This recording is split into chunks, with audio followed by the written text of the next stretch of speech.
Morning, everyone. So we had a cool little case here. I wanted to give you guys an update on the cases we've been seeing. We've been doing a lot of cases here with kids with autism, speech delays, developmental delays, no eye contact. You know, a lot of the standard symptoms we see related to autism or suspected autism. This case was interesting. 2-year-old little boy, 2.5-year-old little boy, local patient here. We've been working with these patients or this child since May 18th. Today is, what is today? July 6th today. So it's been a fair bit of months, but we've been seeing some nice, steady improvements with this child under medicine called calcarea carbonica and different strengths it was called for in this case. And I just wanted to go before and after for you guys. So this child was suspected autism. The mother didn't want to take the child in to get diagnosed. Some parents don't want a diagnosis, other parents want it. This mother didn't want a diagnosis, so we had a lot of the common symptoms associated with it, okay? And there was a lot of delays. There was very little speech, sweating at nighttime. When you parents see sweating at nighttime during sleep, it doesn't mean nothing. It doesn't mean the child's too hot. It doesn't mean that, you know, you need to put a fan on them and have, you know, fans blasting at them and air conditioning on them. It means there's an imbalance in the system. It's huge indicators for some medicines in homeopathy that cover delays, cover symptoms of autism and speech delays. So it's a sign and indicator of that body asking for a certain medicine to correct that problem, but also help with the whole case of that child, okay? So pay attention to every little detail. Everything is super, super important. But this child had that. So anyways, we had, those were the kind of the main symptoms, okay? I want to just read through what happened. So like our first follow-up, which was 10 days after prescribing the medicine calcarea carbonica for this case, which was specific for this case. It's not going to fit every case. This was the mother's words, and I just want to read for you guys what the mother told me. She says, he's a little bit more calm than usual. He's more alert, which is great. He always used to sit close to the TV. Now he'll actually go back, sit on the sofa and watch TV. A lot of these children, their devices are right up here close, or they look sideways when they're watching things. So like if something's in front of them, they turn their head and they look sideways with their eyes. Super common. This got better, or they go right up to the screens, right? So that improved within 7 to 10 days of the first medicine we gave. This child was very, very unstable on his feet. So some children, the physical development is delayed, and you'll see this with delays in crawling, walking, stuff like this, or instability with walking. This child had that. He was very unsteady on his feet, and it's almost like there was a weakness of the lower limbs, and we see this very common. This improved, the mother said.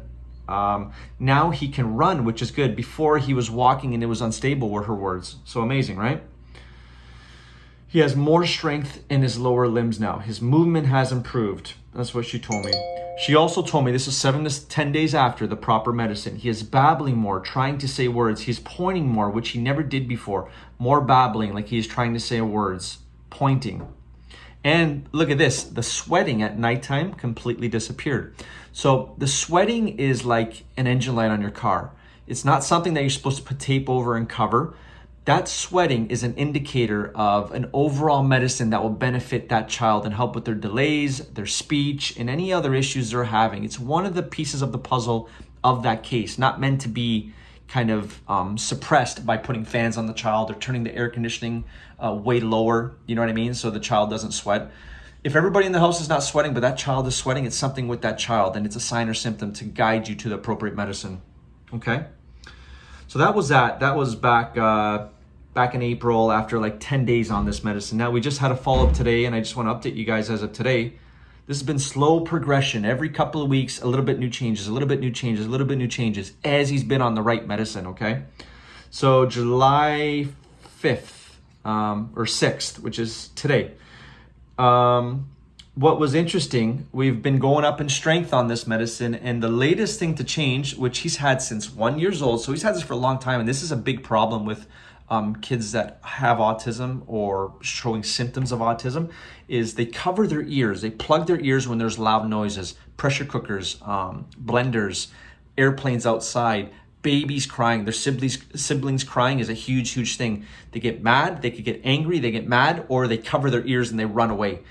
that completely went away. It's 95% better. She's seen him do it once in the last 10 days since we moved up to the higher strength of the same medicine.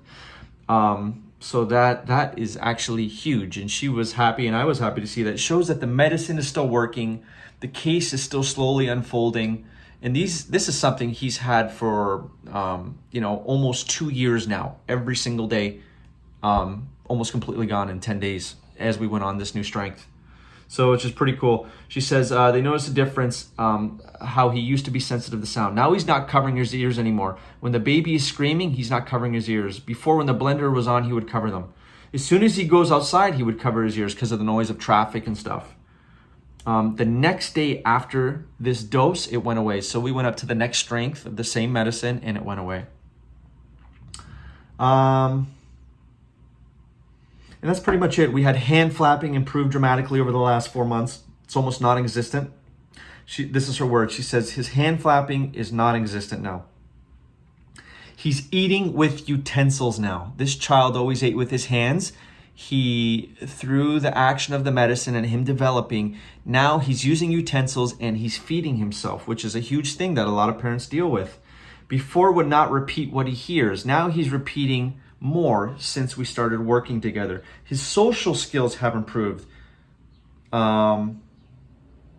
He's repeating words. So little things. There's still a lot of work to do, but symptoms of autism or suspected autism can heal under the right homeopathic medicine. I say it all the time.